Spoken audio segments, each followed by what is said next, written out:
Coucou les amis, aujourd'hui on se retrouve avec un magicien, mentaliste, youtubeur hyper connu, Fabien Olicard. Ah là là, mais Thomas Thibault, je m'y attendais pas du tout. Je t'ai pas du tout entendu. Ça va? Faire 2 fois ta prise dehors.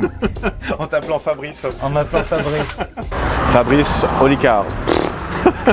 Ça sera dans le montage.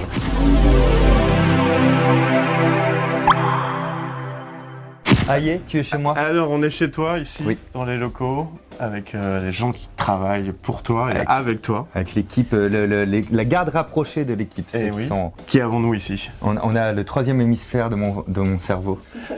De mon ventre. C'est Fanny. C'est Fanny en assistante de prod, et de l'autre côté, il y a mon réal monteur, cadreur. Salut. Le célèbre Loïc Générique. Tu peux faire un générique s'il te plaît? C'est pour la vidéo de Thomas. Faut que tu fasses un générique. Ouais. Tu veux en chanson? Bienvenue sur cette vidéo.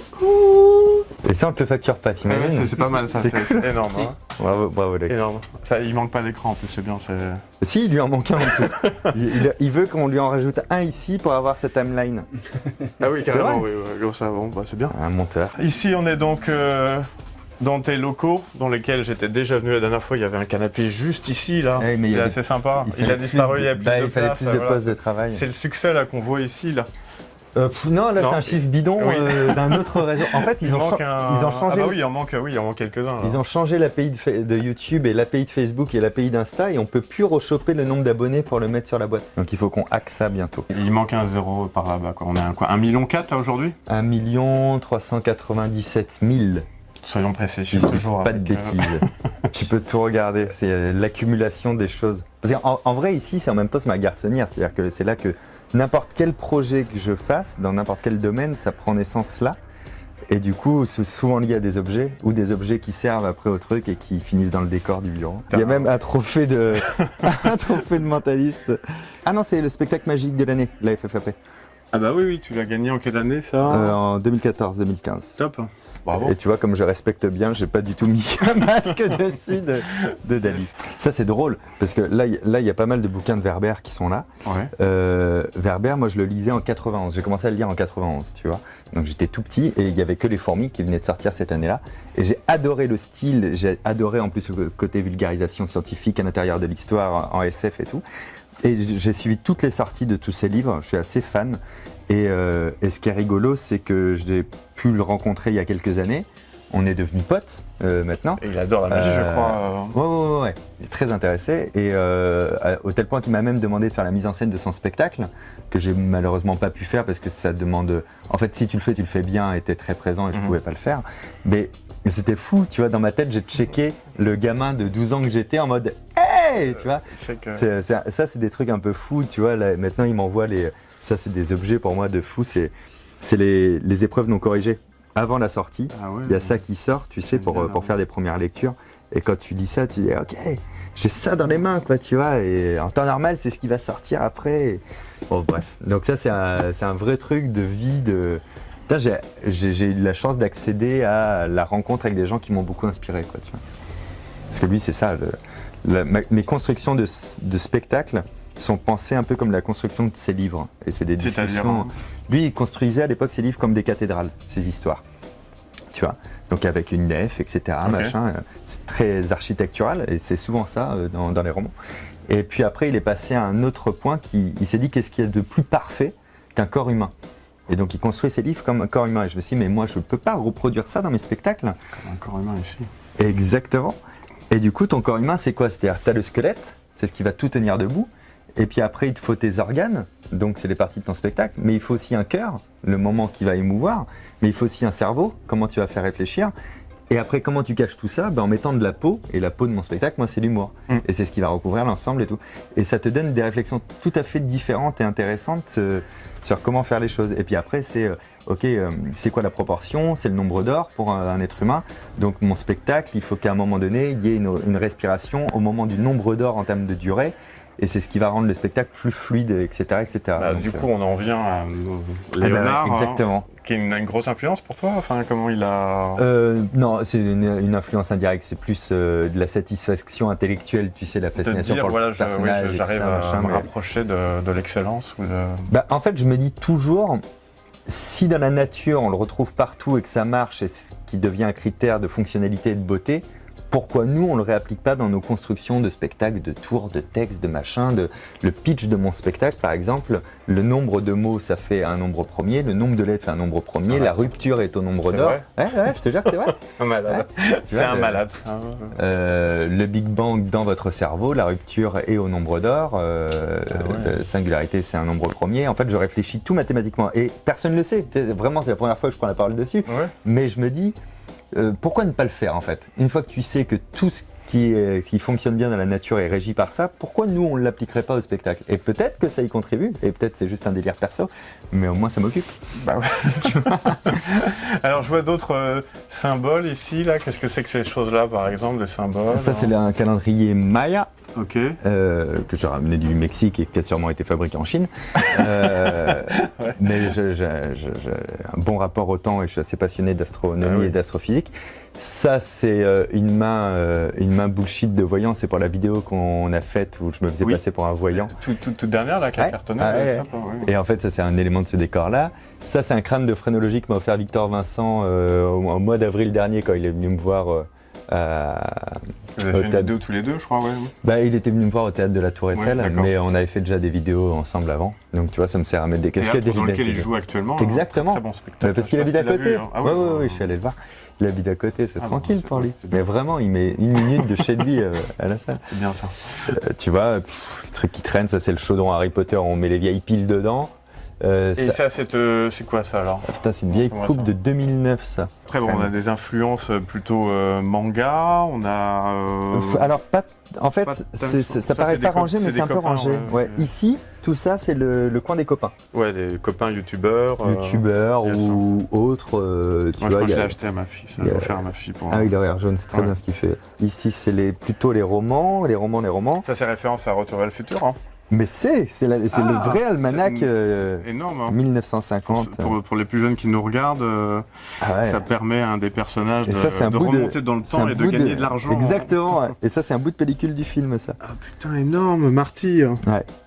Quand je t'ai dit, je suis fan. Là, c'est des livres un peu jeux. Ça, c'est des résidus de DVD de magie de ma vie. Putain, qu'est-ce qu'il est bien ce bouquin de. Surtout ouvre-le là pour ceux qui ne le connaissent pas. Et c'est une petite œuvre d'art, c'est génial. Ah ouais. C'est un espèce de pop-up DVD dans le groupe de censé aller par là, je crois. Ah oui, ça c'était le live au 4F de Stone. Bon, les jaquettes sont dégueulasses, ça c'est le principe de la magie. Lui, il y a des trucs pas mal aussi dedans et tout. Ah bah je le reçois dimanche la semaine prochaine chez moi. Il est pas récent parce que ça fait. C'est marrant. Ça fait au moins 6 ans que j'ai pas acheté de DVD de magie. Ah, tu le reçois en conf, je crois que tu parlais du DVD. Dimanche 24, si tu veux venir, t'es mon invité, avec plaisir. Hein. Très très cool. Code Smoking, bien sûr. Putain, ça c'était intéressant aussi. C'est à la fois une daube et un truc de génie. C'est-à-dire en fait, c'est du rien, mais dans le rien, tu as des trucs très intéressants. Et en fait, c'est souvent que tu trouves dans ce genre de DVD une ou deux petites idées où tu dis attends, mais si j'extrapole que j'en fais ça, comme ça, c'est un truc qui sort des sentiers battus et qui est hyper intéressant. Des casse-têtes. Des casse-têtes, oui. Tu sais que ça a une histoire, ça? Non. C'est vraiment, je fais des casse-têtes depuis toujours et j'adore ça. Et un jour, j'ai mon pote Doc7 qui est sur YouTube aussi. Il me fait mais pourquoi t'en fais pas sur ta chaîne? Je lui dis mais ça va intéresser personne. Un gars qui fait des casse-têtes, c'est nul. Et il me fait il y a Chris Ramsey, t'en fais pas mal et tout. Je le connais, c'est un magicien. Je regarde et ouais. Puis je vois qu'il a un public pour ça. Je fais ok, je vais essayer d'en faire un ou deux pour voir. Et en fait, les gens aiment bien. Et j'ai plein de gens qui me disent moi je fais pas de casse-tête, mais te voir galérer ça me détend. C'est chelou. Hein. Ouais. Donc ça c'est une version Harry Potter du Perplexus qui est assez cool. C'est vrai. Donc un peu fan d'Harry Potter aussi, hein, t'en trouveras partout dans le bureau. Loïc, ça fait combien de temps qu'il collabore avec toi? Loïc, on a commencé vraiment, la première vidéo qu'on a faite ensemble, c'était en 2017. Non, oui c'est ça, putain. C'était en 2017, en novembre. Et c'était pour le jeu de société Menteur qui sortait. Et à la base, ça a été un de mes formateurs en fait au YouTube Space à Paris. Tu sais, tu peux faire des formations qu'on t'offre. Et il m'a fait une formation one-to-one. Lui, il était en freelance. Quand tu dis one-to-one, c'est-à-dire que pour toi? Ouais, juste tous les deux. Et puis après, on a commencé à partir du mois de décembre à faire des vidéos ensemble. Beaucoup. On va dire les 3/4, c'est lui qui les réalisait. Et il a commencé après en temps plein en novembre dernier chez moi. Donc avec un vrai poste et maintenant il est en CDI ici. À temps plein en fait. Hein. À temps plein, ouais. Cool. Tout à fait. Si on pouvait avoir encore plus de temps que le temps plein, on le ferait. Et après, il y a tes affiches. Ouais, l'ancien spectacle. Lui, c'est le spectacle de 2012 à 2015. On reconnaît quelques personnes. Ouais. Japan Clock. Ouais, Julien aussi, bien sûr. Avant qu'il nous trahisse en me laissant, en m'abandonnant et en partant au Brésil. Ouais, Foiré. ou sur des bateaux en Alaska, c'est ça. un peu partout dans le monde. Tu parles de lui d'ailleurs dans le livre sur le temps. Ah oui, c'est vrai, ouais. Une phrase qui s'en souvient apparemment. Ouais, mais c'est génial. Un jour, on parle beaucoup avec Julien. Julien. Cette phrase t'a marqué. Hein. Ben ouais, on parle beaucoup de choses. Et puis donc, une fois, je parlais aussi de lancer des vidéos ou un truc comme ça, je sais plus. Puis je dis, ça sert à rien, il me fait, un, c'est toujours mieux que zéro, quoi. Et en fait, cette phrase, elle résonne. Tu sais pas pourquoi, il y a des fois des phrases dans ta vie, elles résonnent. Et je me dis, mais c'est con, mais c'est vrai. Un, c'est mieux que zéro, en fait, faut arrêter, quoi. Et du coup, ça me travaille, j'applique ça dans ma vie, etc. Et tout. Et genre, 1 an après, on en reparle. Et j'ai dit, de manière, comme tu dis, 1, c'est mieux que zéro. Fait, comme je dis jamais ça. Je fais, mais si, et je lui raconte le truc. Puis je m'en souviens pas du tout. Et c'est fou qu'ils se souviennent pas du tout d'un truc qui a été très déclencheur chez moi, quoi, tu vois. C'est comme quoi, donc je lui ai re-rendu la phrase maintenant. Là, ton spectacle actuel, là Ouais, c'était la première de ce spectacle. À l'Olympia, un sacré risque. Hein. Ouais. Une date, puis après une deuxième, vu le succès. En fait, le truc que je devais faire à la base, c'était faire la dernière de celle-ci à l'Olympia. D'accord. Et comme j'avais mis lui en place, c'était impossible pour moi de rejouer l'ancien. Parce que je sais plus ce que j'avais envie de dire, c'est plus ce que j'ai envie de faire. Changé, Et donc j'ai pris le vrai risque, c'était de se dire ok, on va faire la première du nouveau à l'Olympia, ce qui est un peu con, tu vois. Mais du coup c'était cool parce qu'à l'Olympia, assez bizarrement, t'as quasiment que des gens qui t'aiment, qui viennent te voir là-bas. C'est pas des gens qui viennent te découvrir en fait, c'est des gens qui ont. Donc en fait, les approximations et la jeunesse du spectacle. C'était dérisoire par rapport à l'ambiance qu'il y avait. Fabien, tu nous parlais des premières parties. Oui, donc 3. Qui faisaient 7 minutes chacune et donc très différentes les unes des autres. En premier, il y avait Célinage, donc qui faisait de l'humour un peu stand-up plutôt féminin. Après, c'était Max Bird. Max Bird, si vous n'avez pas vu le spectacle, allez voir, ça s'appelle Encyclospectacle, c'est une tuerie. Donc de l'humour avec de la science vulgarisée dedans. Et en troisième, c'était Philippe Roche, qui est un pote performeur vocal. On s'était vu, j'avais fait un reportage ou en tout cas des photos. Ah dans oui, une petite cave avec un. Exact, ouais, complètement. Et du coup, c'était trop cool parce que ça emporte le public et tout, et il a eu une standing ovation. Tu vois, à la fin des premières parties, une standing.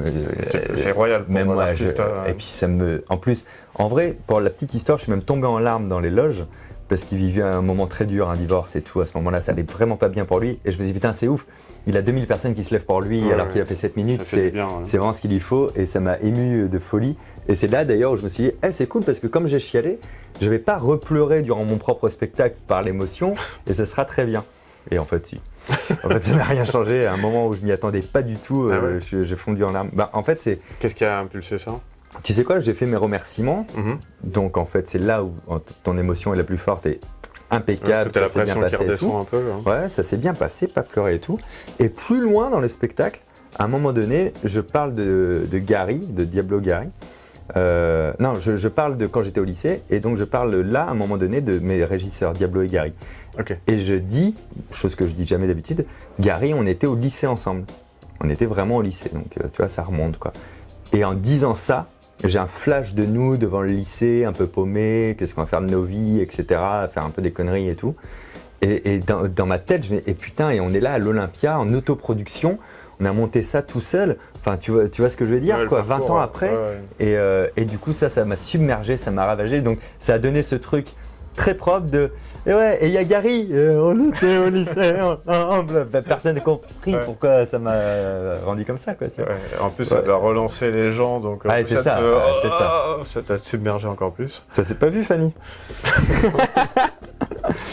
C'était terrible parce que tu sais, c'est vraiment se faire attraper par une émotion, là je l'ai vécu au sens propre de se dire, t'es sur un truc où vraiment il n'y a aucune raison et t'as un flash qui te fait fondre en larmes, tu l'avais pas vu venir. Donc là, les jeux vidéo, là, t'en parles régulièrement, mais ça fait partie de ton temps personnel. Hein. Ah, mais oui, j'adore ça jouer. Mais... Tu joues à quoi en ce moment? En ce moment, je suis sur République VR. C'est un super jeu de stratégie, ils ont super bien exploité la VR et tout. D'accord. En fait, l'idée, et c'est là où c'est malin, bon, le storytelling est ouf, tu vois, c'est... un futur potentiel avec une république qui cache des choses et tout. Et on a emprisonné quelqu'un et toi, tu es un hacker et tu vas l'aider à s'échapper. Et du coup, au lieu de la contrôler, ce qui est un peu compliqué en VR et un peu dégueulasse, toi tu hackes les caméras, donc tu peux te déplacer d'une caméra à l'autre, d'accord, tu vois ce que je veux dire, et avoir une vision qu'elle n'a pas et de lui dire va là, fais ci, fais ça. Et du coup le gameplay est très intéressant sous couvert de toi t'es dans les caméras, t'es pas présent quoi. C'est toujours pas fini. Non, mais je vais le saigner, il me faut toutes les étoiles moi. Ça c'est des Horcruxes d'Harry Potter, sauf le Time Turner, mais à côté c'est un Horcrux. Ça c'est un boulier chinois. Ça c'était Trash ils avaient sorti un jeu de cartes qui parodiait les youtubeurs. C'était BattleTube. Et du coup pour des problèmes de droit, ils avaient toujours tout transformé, tu vois, c'est Seb le mentaliste, c'est pas Fab le mentaliste. Ça c'était les 2 trophées parce que j'avais eu 2 trophées des 100 000. C'était très con parce que s'ils avaient demandé l'autorisation, je leur ai donné sans problème. Très à la mode en ce moment. Des Rubik's. Mais c'est cool, j'ai vu que les magiciens commençaient à apprendre à faire du Rubik's Cube. Tant mieux, parce que ça, c'était un truc terrible. Moi, je me souviens, il y a quelques années, je passais pour un génie parce que je faisais un Rubik's en 2 minutes, ce qui est vraiment pas dingue, tu vois. T'as 5 formules à connaître pour le faire en 2 minutes. On en parlait avec Julien Loza, je me souviens, c'était en 2012-2013. Et je me disais, mais comment on peut faire un trick avec un Rubik's truqué et pouvoir admettre de se faire piéger après si durant le close-up, t'as un mec qui sort le sien ou un gamin ou quoi qui dit, tu peux faire le mien. Et tu vois ce que je veux dire, c'est problème de cohérence après quoi. Ça c'était le plateau que je faisais en 2015. Ouais, c'était vachement bien. Ouais, j'ai envie de le reprendre ce plateau. Ça serait une bonne idée ça. Je l'avais arrêté par manque de temps et puis on en a parlé il y a pas longtemps avec Fanny de le reprendre potentiellement en 2020 ce plateau. Et en plus c'est marrant parce que c'était toujours des artistes atypiques et au milieu je mets un humoriste. Et cet humoriste là il vit ce que moi j'ai vécu sur tous mes plateaux d'humour, à savoir être l'atypique en fait du coup. Et là c'est lui qui le devient quoi tu vois. Ça c'était le rodage du nouveau spectacle. Enfin, c'est plus que du rodage d'ailleurs, c'est quand j'écris le spectacle. D'ailleurs, t'as fait un truc dans le noir aussi, hein. Ouais, mentalisme dans le noir. C'est quoi ton expérience, ton retour par rapport à ça? C'était trop cool, c'est Navo. Tu sais, Navo, c'est le deuxième cerveau de Bref, celui qui est un peu moins connu du grand public, et qui est un génie fini. J'adorais ces podcasts, ça marchait parler. Et un jour, il me dit, j'ai monté un concept avec Thierry Suic, tu sais, le producteur, qui s'appelle Dans le noir, et donc on fait soirée 4 humoristes dans le noir et tout, ça te dit, je sais pas, ouais. Donc il monte le truc, on fait ça avec Baptiste Le Caplin, Greg Romano, Verino et moi, et Navo à la mise en scène. Et sauf que quand moi je lui dis oui, il me dit mais tu pourrais faire du mentalisme dans le noir, t'as des idées? J'ai aucune idée, mais je te dis oui maintenant et vas-y, le challenge il est beaucoup trop cool. J'ai travaillé dessus pendant 1 mois avec Pierre Bock, on a exploré des idées, on en a lâché, on en a repris, on a monté des usines à gaz, après on a rallégé tout ça et tout machin. Et à la fin, on a fait 20 minutes de mentalisme dans le noir. Une expérience qui était trop cool, tu vois. Et à tel point d'ailleurs qu'il y a un bout de ça que j'ai gardé dans mon spectacle. Donc j'ai 5 minutes du spectacle qui se fait dans le noir le plus complet. Et toute la salle participe. Après, je fais des vannes en disant là, tu vois, que tu es payé une place au premier rang ou au dernier rang, tu vois la même chose. Ouais, c'est bien. Et d'ailleurs, je vais commencer par un numéro de ventriloquie dans le noir, extrêmement rare, tu vois, très précis. Et on rigole avec ça et tout. Mais c'est hyper stimulant en fait de sortir de sa zone de confort comme ça. En fait, il faut vraiment dire oui quand on te propose un truc où tu n'as aucune idée. Parce que quoi qu'il arrive, le danger fera qu'il va falloir que tu trouves quelque chose. Et ce truc-là, jamais on aurait trouvé ces idées-là avec Pierre si on n'avait pas eu cette deadline d'être à l'européen dans le noir avec les autres humoristes, quoi. Ici, qu'est-ce que... D'après toi? On a Facebook, la musique, un compas. Un compas, ouais. Sherlock Holmes, ça. Ouais. T'aimes la bière, c'est ça? Ouais. Les arts en général. Ouais, les arts. Pour moi, ça représente les puzzles. Les puzzles, ouais, c'est ce que j'allais dire. Ouais, mais ça te représente bien, ouais. Et puis après, à la fin, tu vois que ça fait un M, un E, un N, un T, un A et un L. Ah ouais, énorme, mental. C'est toi qui l'as trouvé ou c'est par hasard que tu... Non, je l'ai fait faire à Londres. En fait, il y a un photographe qui prend plein de photos de plein de trucs et tout. Et il est capable de te dire, en plus, où est-ce qu'il a pris chaque photo. Il te dit, ok, ça c'est la tireuse à bière de tel pub qui est là-bas, sur la droite et tout. Et sa spécialité, c'est de faire des mots, justement. De photographier des lettres potentielles. Ouais. D'accord. Ah ouais. Retour vers le futur avec Doc avec du Harry Potter. Encore Harry Potter, la DeLorean. Ici, les boîtes d'allumettes, qu'est-ce qu'elles ont de... Ah rien, c'est en fait c'est sûrement les plus vieux casse-têtes que j'ai. Ah oui? Ouais. Et du coup je les ai toujours gardés. Tu les as dans ma présentés déco. Ceux-là? Non, jamais. Ok. Ah oui, c'est des tangrammes, j'ai pas vu. Je crois que c'était des boîtes d'allumettes. Hein. Ah ouais, mais c'est en format boîte d'allumettes. Ouais. Les prix, on a déjà le 100 000, hein, je crois que c'est ça, à gauche. Ça c'est le 100 000, ouais. 100 000 abonnés, c'était les anciens trophées. Ouais. Parce que maintenant les 100 000 ils ressemblent un peu plus à celui-là. Le million. Et ça, le trophée du million. Ah, ça, c'est un pote qui est peintre qui m'avait fait des trucs. Je suis très très fan de Mano Solo. Et après, en fait, il faut que ce soit fonctionnel. Comme je passe beaucoup de temps assis là. Ici, là, sur le bureau. Genre. Et j'ai horreur de devoir me lever pour aller chercher un truc et tout. Donc, tout ce que j'ai besoin, ça doit être près de moi. avec le matériel idéal pour le youtubeur, à savoir le micro sans fil, Ouais. un petit ventilo quand il fait chaud, le Lumix. Ouais, et Et puis. on a pu voir là-bas que tu avais 400. un peu comme ce que j'ai à la main, un GH5 et une version S. Où Ouais, oui, ça fait c'est le. plaisir. Mais c'est le matos de l'EX. Voilà, d'accord. Ah, c'est à ça lui appartient. Ouais, D'accord. ouais, ouais.